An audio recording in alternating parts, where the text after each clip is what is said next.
Why, hello, YouTube. It's Balaam Age again, and today we're looking at some Atlas trees. We'll look at a few Atlas trees put together for some people. 3 Atlas trees for solo play and normal, like regular playing, and also 2 versions of our Magic Find trees, depending entirely on whether or not Beyond is still good. So we've got a Beyond is shit MF tree and a Beyond is still Pog MF tree.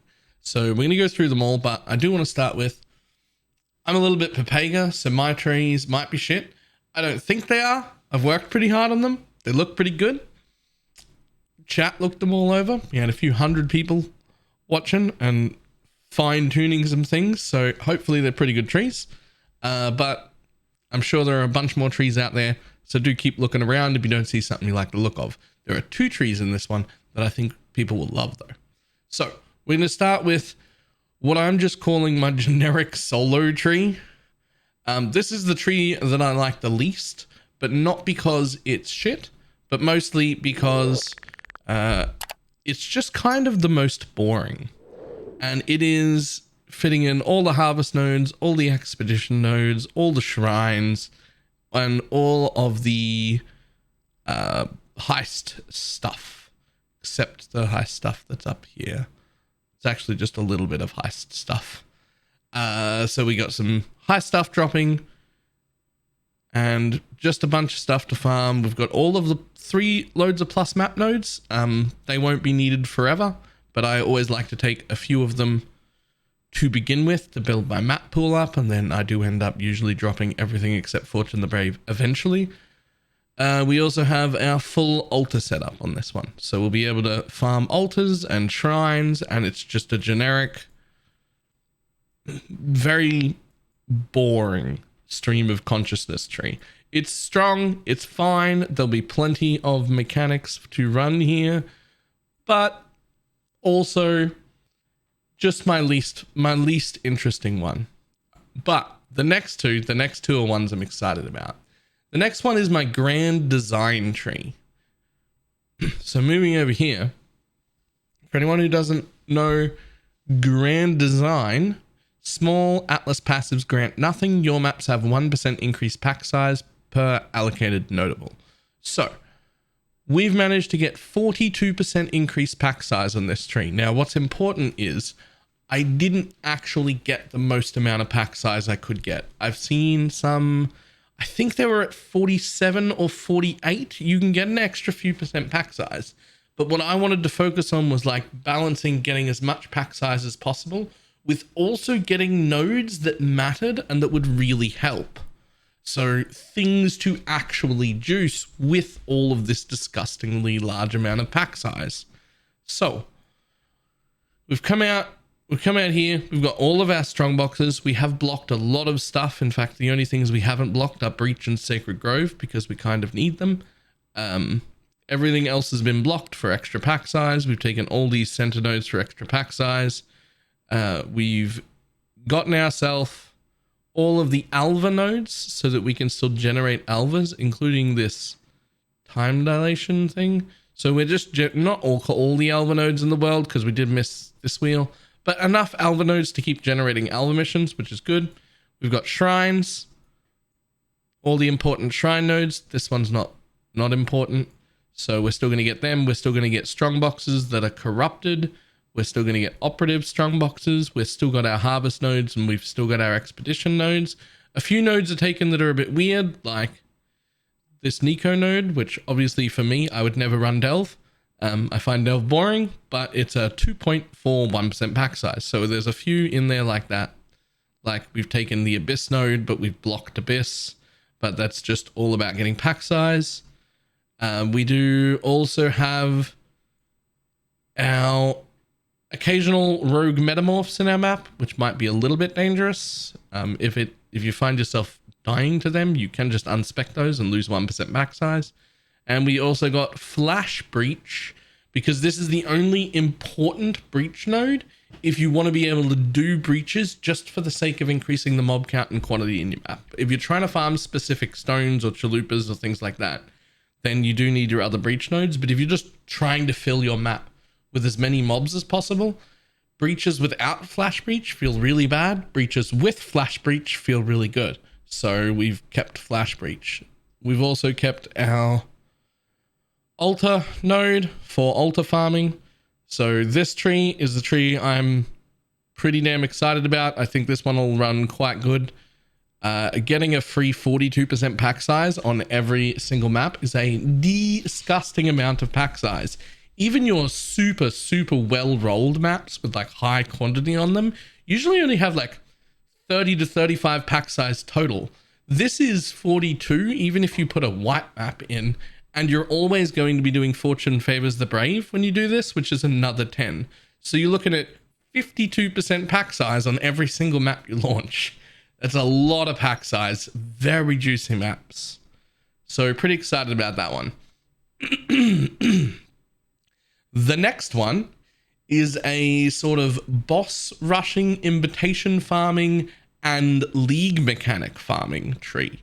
So this league mechanic, the best way to farm it, we know of so far with our very limited knowledge, will be to run as many maps as possible and collect the little stone things and build your little map and then go off to the lake and kill a bunch of stuff. So to do that, you want to run as many maps as possible.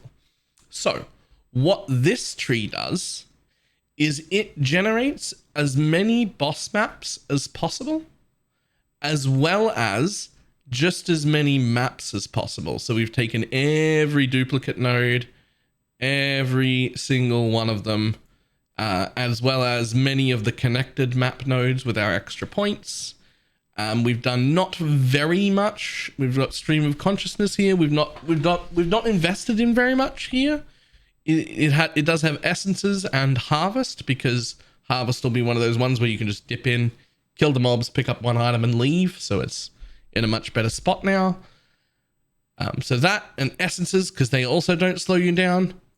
And what you want to be doing here is just running as many maps as you possibly can per hour.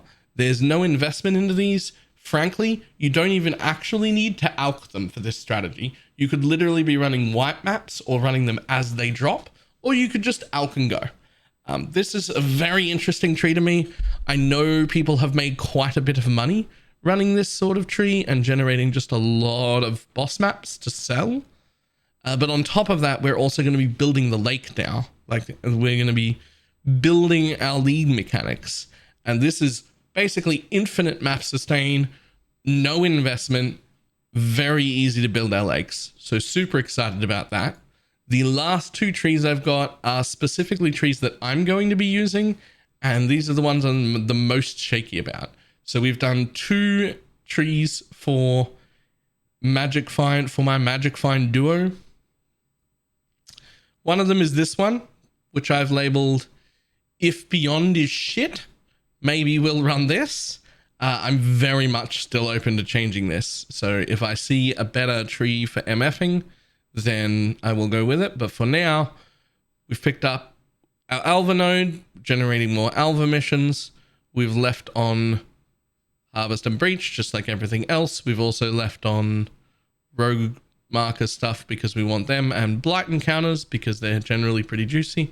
We've invested a little bit in the Harvest. We've kept all of our strong boxes. We've kept all of our Breach nodes.